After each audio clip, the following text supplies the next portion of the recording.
Hello everyone, আমি এখন চলে এসেছি একদম নেতাজি ভবনের সামনে।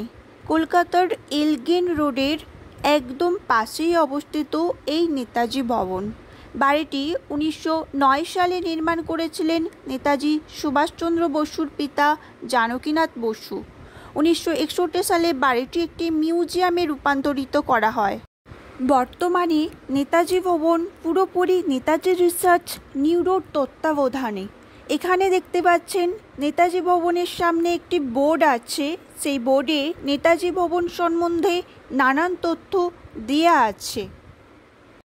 আর এই বোর্ডের একদম পাশেই রয়েছে নেতাজি সুভাষচন্দ্র বসুর একটি মূর্তি। নেতাজি ভবনের প্রবেশের শুরুতে গেটের উপরে আছে একটি বোর্ড। এবার আমি বলি নেতাজি ভবন আপনারা কিভাবে আসবেন। নেতাজি ভবন আসার জন্যে সবথেকে কাছের মেট্রো স্টেশন হলো রবীন্দ্র সদন। রবীন্দ্র সদনে নেমে কিছুটা হাঁটতে হবে। নেতাজি ভবন মেট্রো স্টেশনে নেমেও আপনারা আসতে পারেন। চলুন এবার নেতাজি ভবনের ভিতরে প্রবেশ করা যাক। এখান থেকে আপনি টিকিট কেটে নেবেন। বড়দের জন্য 50 টাকা এবং ছোটদের জন্য 20 টাকা।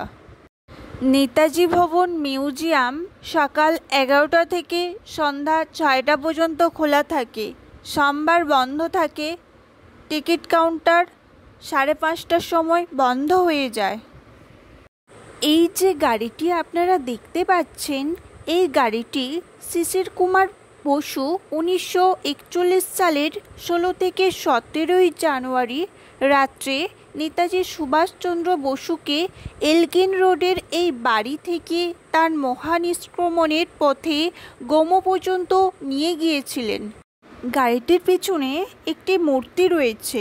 এই মূর্তিটি হলো শিশির কুমার বোসের মূর্তি, যিনি ছিলেন নেতাজি সুভাষচন্দ্র বসুর ভ্রাতুষ্পুত্র এবং নেতাজি রিসার্চ ব্যুরোর প্রতিষ্ঠাতা।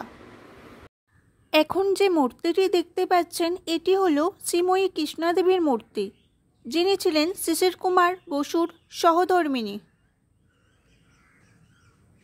মিউজিয়ামের 2 তলায় এবং 3 তলায় কোনো ছবি ভিডিও করতে দেয় না। নেতাজি সুভাষচন্দ্র বসুর জন্ম 1897 সালের 23 জানুয়ারি উড়িষ্যার কটক শহরে। তিনি একজন মহান ব্যক্তি। তার বিখ্যাত উক্তি, স্বাধীনতা কেউ দেয় না, অর্জন করে নিতে হয়। নেতাজি ভবনের নিচের বারান্দায় এইরকম অনেক ছবি রয়েছে এবং নেতাজি সুভাষচন্দ্র বসুর হাতে লেখাও রয়েছে এখানে।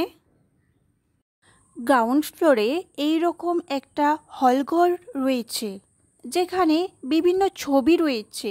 আর ছবিগুলির মধ্যে নেতাজি সুভাষচন্দ্র বসু সহ বিভিন্ন দেশপ্রেমিকের ছবিও এই হলঘরে রাখা আছে।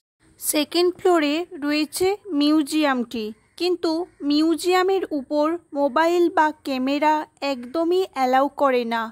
আপনাদের দেখতে হলে অবশ্যই এখানে আসতে হবে।